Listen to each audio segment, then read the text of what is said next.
In only 2 weeks from today, the second annual Non-Clinical Career Summit will be starting. It's not entirely non-clinical in its scope, however. We have several presentations that cover how to start and run your own private practice without fighting the insurance companies. And beyond maintaining control of your practice, our speakers will help you to build an asset that can be sold later for a nice cash out prior to retirement. Today's guests are partners in just such a business. To learn more about them and other speakers at the summit, you should check it out at the nonclinicalcareersummit.com. Remember, there is no cost to attend the live event. And if you can't attend all or part of the summit, you can purchase the videos for only $39. Again, learn all about that at nonclinicalcareersummit.com. But hurry up because it actually starts very soon. Now, let's get started. You're listening to Physician Non-Clinical Careers, episode number 346. Why an Infusion Lounge may be the best new thing. But before I get to the interview, I have a couple of really important messages.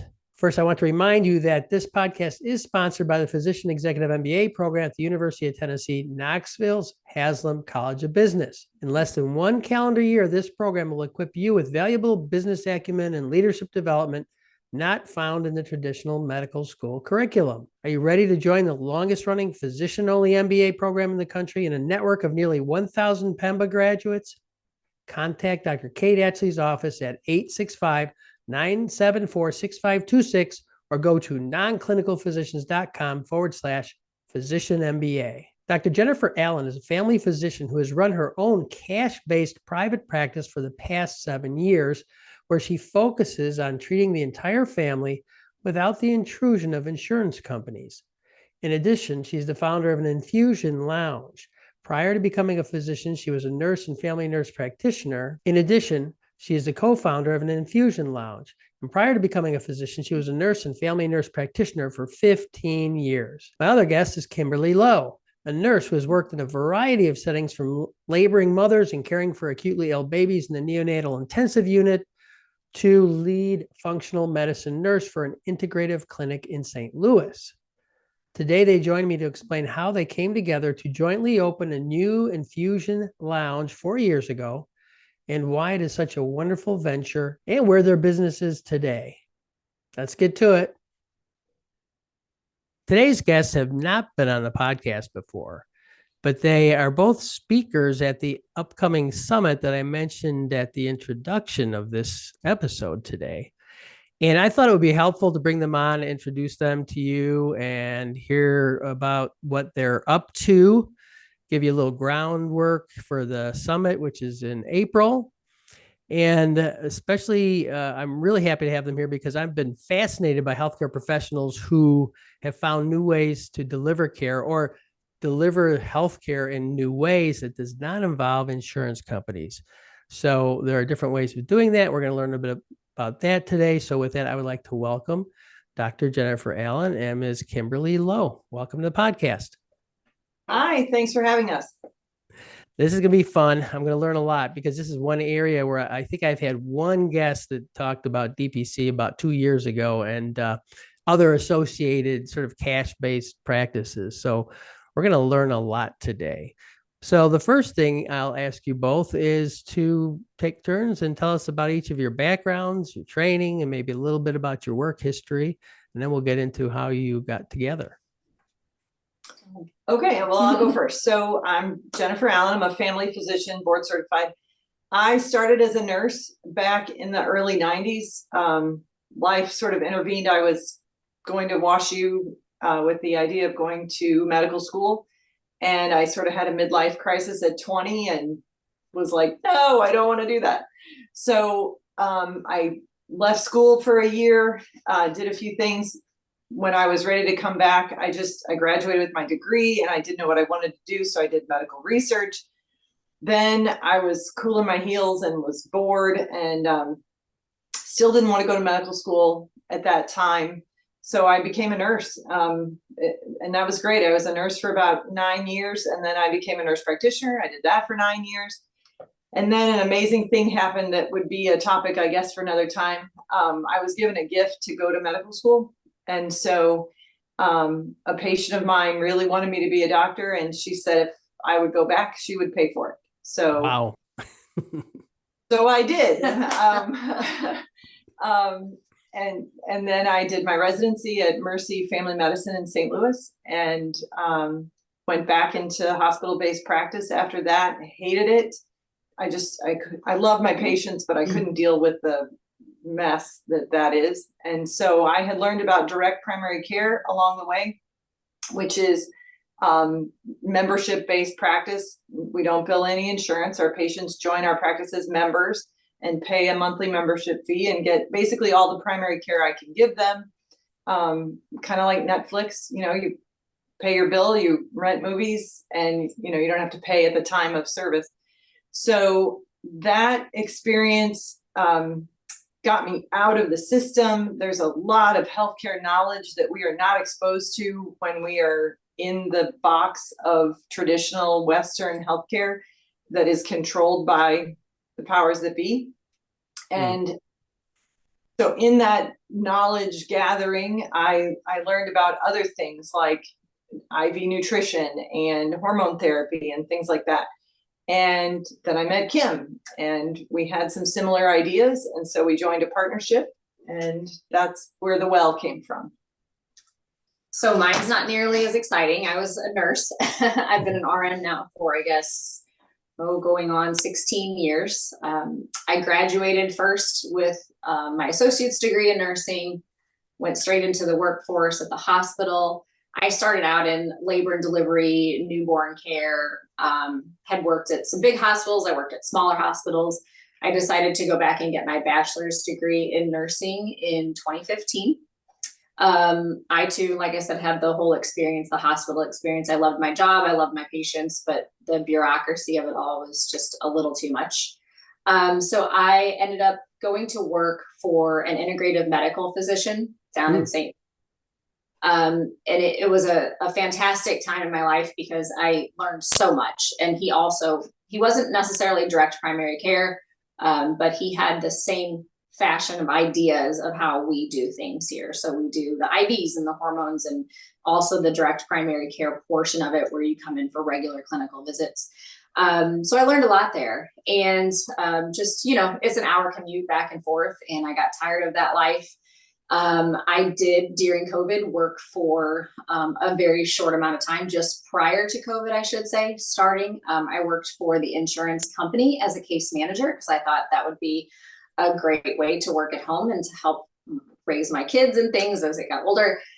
Not ideal. So the company was great. They cared for me as an employee. The benefits were great, but it was just very difficult with the position that I was put in, knowing the things that I knew with integrative care, and there was a different world out there. I started seeing Dr. Allen, I think it was actually in COVID, probably 2020, as a patient of hers.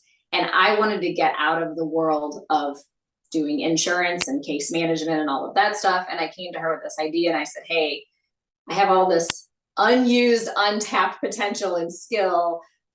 How would you feel about opening up an infusion lounge? Let's do IVs. Let's do some things. Let's, get this kind of show on the road for this side, which has been great. I mean, we've gotten some major expansion, I think, here. And we've just grown together kind of as business partners, like learning new things. I help her out in the clinic. Sometimes when she needs, she helps over here. Like we just kind of scratch each other's back. So it works really well for us all. But that's my background.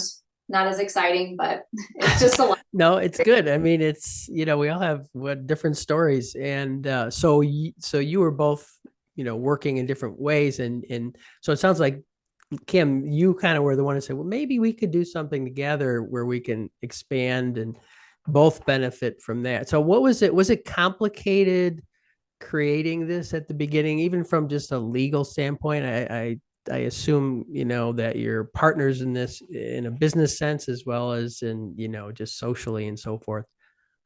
Yeah. So I was looking into IV infusion. One of my nurses in our Herman location was talking about doing some IV infusions in our Herman office. And I knew it was a great idea, but I didn't have the free time essentially to be able to build that by myself. And it was literally like timing, like a month later, Kim came to me and I was like, we've been considering this. So So she really was the physical energy that was able to come in and, you know, put the paperwork together and the, you know, the literal physical plant, if you will, of it. We just formed an LLC 50-50 partnership and Pretty easy. opened our doors. So Over. I say the moon, the sun, and the stars aligned like all at the right time for this to happen, because it was meant to be. It just was a meant to be practice, and things just worked out how they were supposed to. All right. Well, one of the questions, I'm kind of, when we were talking and even in the summit, I keep throwing this term around, Infusion Lounge, Infusion Center. And I understand that the well does a lot of different things, and maybe even it shouldn't be pigeonholed. And I understand things like, aesthetic services and med spa type services. I mean, a lot of these clinics have different mixes of what they do. So tell us like what you do, what the technical definition of an infusion lounge is, and anything else you want to tell me about the actual business and how you take care of people. So I think it's kind of sprouted more from the initial idea was, of course, the IVs, right? And so as time went on, you start getting to know more things, you see more things, you research more things. Integrative medicine is one of those things that's forever expanding, and there's always new things out there that's better and more healthier. And we actually, after I would say probably a year of doing IVs and things like that, we were approached by a rep for hormone therapy replacement. And at first we weren't necessarily cool on the idea. I'm like, I don't know, this is somewhat new. I had heard of it before. I'd never actually done the pellets myself, but at the Integrative Medical Center where I worked, they did those. And I really kind of pushed. I was like, I think we should, maybe look at this, right? So we got some books, we got ideas. They offered to do pellets for us and give us the information and send us to all these locations to go watch these things and talk to the actual patients that have gotten them placed before. And the more we knew about it, the more research we ended up landing on it. It probably took, I don't know, 3 or 4 months before we were really like, yeah, let's do this.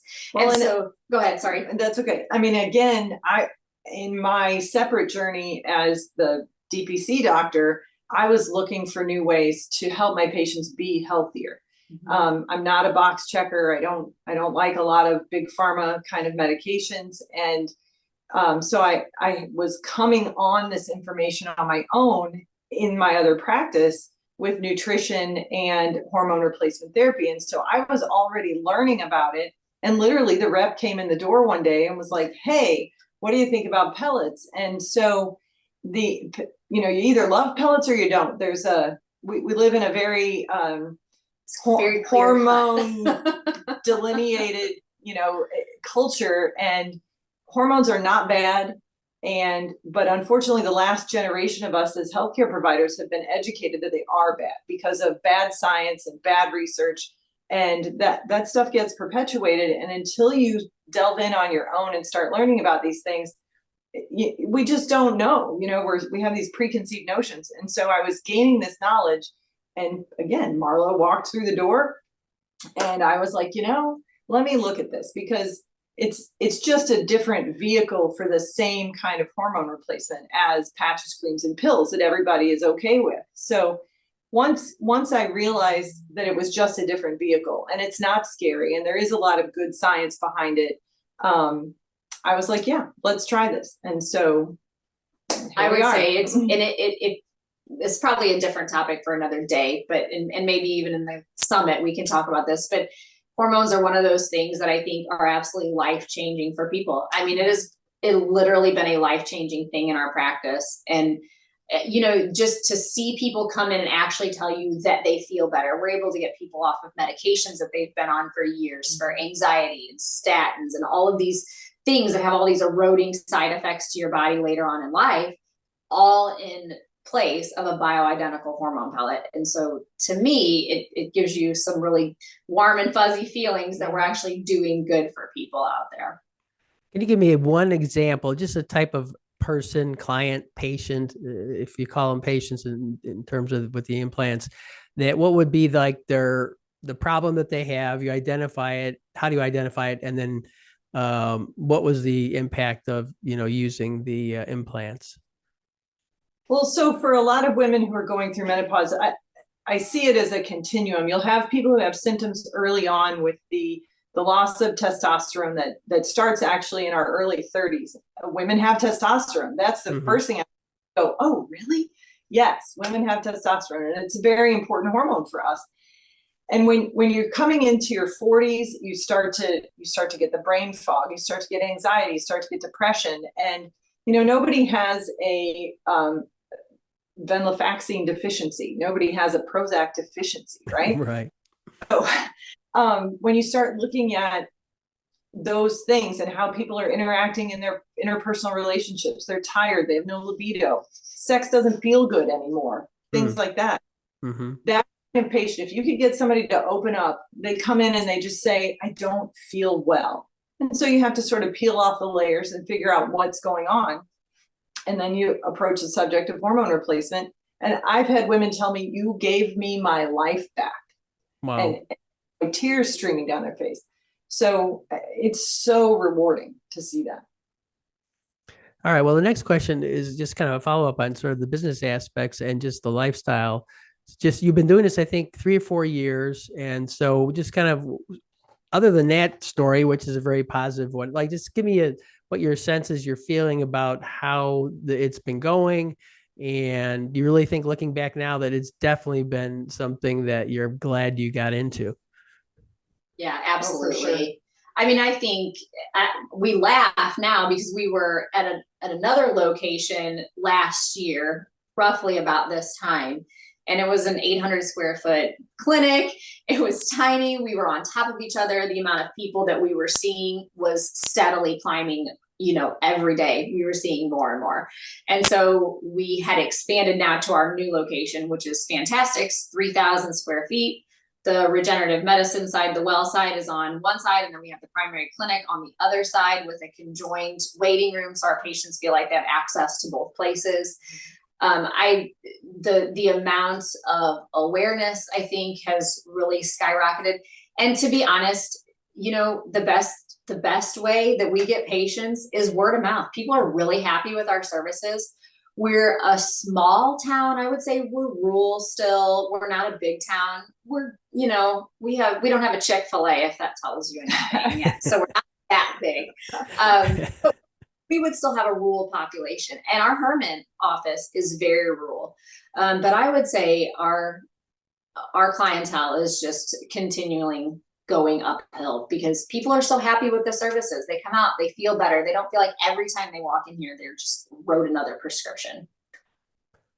Now, you've expanded the services even beyond what you've mentioned so far, right? I mean, it seems like there's new things. They probably aren't maybe, 30% of your activities, but what other things are you doing besides what we've already talked about? So we have some radio frequency devices. We do aesthetic procedures like wrinkle reduction, skin tightening, body contouring. We have a cryotherapy machine. Stress incontinence, that's huge for women. Yes. Yeah. So now if I think about like what would be checking my boxes, it would be something that, I enjoy doing, making a decent income. My patients are happy, and I might be busy, but I'm happy to do the work because it's part of a mission. So that's what I'm kind of hearing from you, that it's kind of checking all those boxes. Yeah. From my point of view, because I have both responsibilities. I mean, I work more than the average person who's probably watching this podcast would like to work. But from on the well side of it, it's not something that I have to do on Saturdays and Sundays or at night. And that's really, that's really nice. Now on the direct primary care side, I work a lot. But some of that is me. I'm kind of a workaholic. But I am getting better at boundaries. And if you just teach people, hey, I am a human being and I deserve my Saturday and Sunday, then they're okay with that. And if they're not, then they can find somebody else. So. Yeah. And that reminds me, when we're finished and when I post this, I'll put links to everything, about the well. as of course, but then I'll also put links about your practice. Just you never know. There might be some physicians that maybe don't even live too far from you that might want to look at what you're doing and maybe call with a few questions or send some patients over. But Yeah. I've found that even physicians who are busy, if they're doing things they love, they actually don't have burnout. I mean, they might be tired, but they're not fried the way, it was back in, the corporate style of medicine that most of us physicians and nurses at least learned in our training and dealt with. So sounds like you'd agree with that. Absolutely. 100%. Yeah. Everything about it is different. Yeah. The documentation is different, the requirements. The environment's just different. The interaction with patients, I mean, just the doctor, nurse, everything about it is completely different than in an intense setting where you feel like you're constantly under a pressure cooker to do more, excel more, be better, take more patients, like all of these things where you don't have time to actually sit and talk and get to know your patient and build a rapport with your patient. And in the end, that's how you start to peel back the layers, is to have them feel comfortable enough to talk to you because they are feeling better, that you really start getting to the core of a lot of the problems. Right. And the model that you're using with, a partnership between a physician and nurse, that seems to be working out well also, right? Because a lot of the delivery requires, someone in nursing, obviously, that really knows what they're doing. And, the physician and can deal with the things that require that license. But it makes sense to me that partnership would work out. Yeah, we do things. I mean, a lot of what she does in the clinic is delegated by protocol. So there's established steps, but she's a bachelor's prepared nurse with a lot of experience, so she can use her clinical judgment and problem solve. And she knows her limitations, and she calls me if she needs recommendations or advice. Yeah. So Excellent. Well, go ahead. Give us the links, the URL or the phone numbers, anything you want to share with anyone who might want to contact you about the well. The website is thewelliv.com. And then our phone number is 636-629-8444. And we're responsive to either call or text. So we welcome either. All right. And so some of my listeners might want to see, an example of direct primary care. So what's the website for your practice, Jennifer? It's newfreedomfamilymed.com. And our phone number is 573-271-2927. Okay, great. Well, we're going to get into a lot more detail during the summit. In fact, I've split this couple up for the summit, Tom Davis and I, because we want to get the perspective, individually from the nurse and the physician, But I think there's just so much interest in doing things like this that are novel and not your run of the mill type of practice. And, a lot of us are saying we need more individual family physicians and internists and others who are going into practice outside of the big corporate style of medicine and healthcare. So this is a really good example. So I'm really happy you were able to join me today as guests. Thank you. Well, thanks for having us.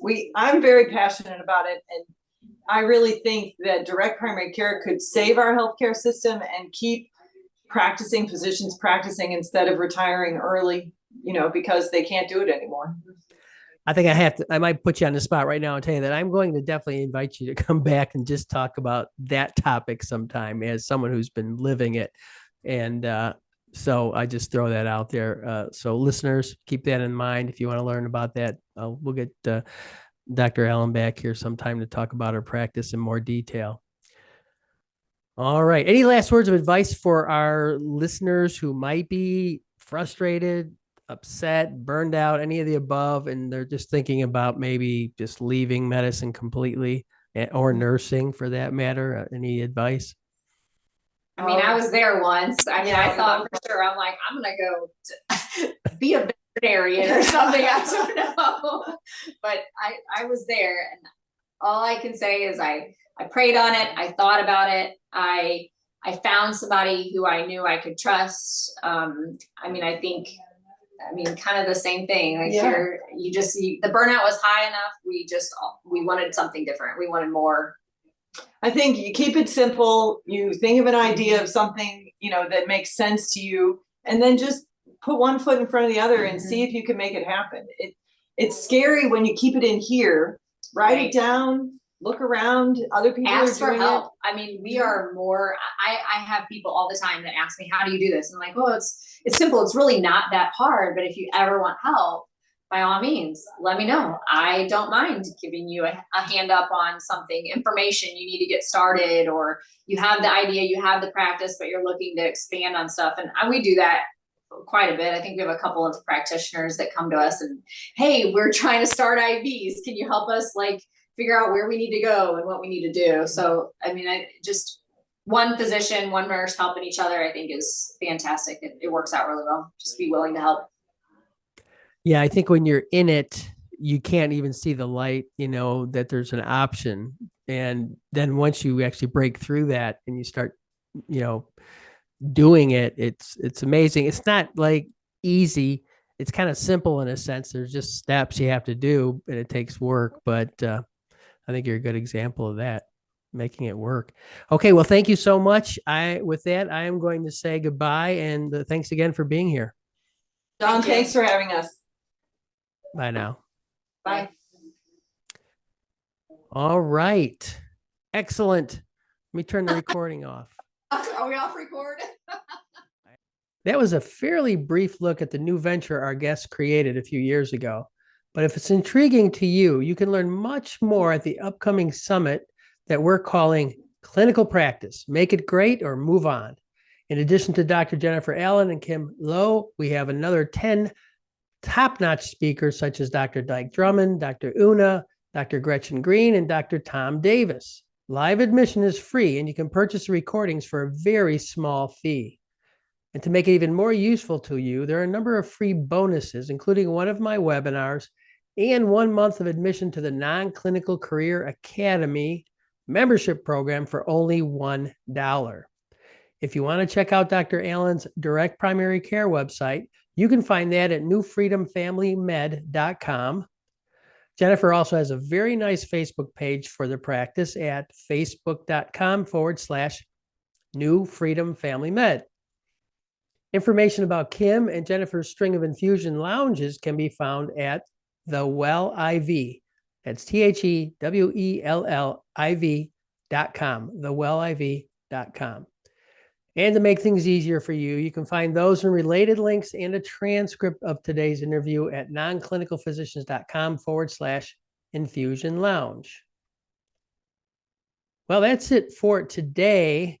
I will remind you that the opinions expressed here are mine and my guests. And while the information provided here on the podcast is true and accurate to the best of my knowledge, there's no guarantee that using the methods discussed will lead to success in your career, life, or business. So always consult an attorney, accountant, or career strategist before making any big decisions about your career or about starting a new business. That's it for today. I hope to see you here next Tuesday on the next episode of Physician Non-Clinical Careers, when I will present my interview with attorney Joe McMenamin.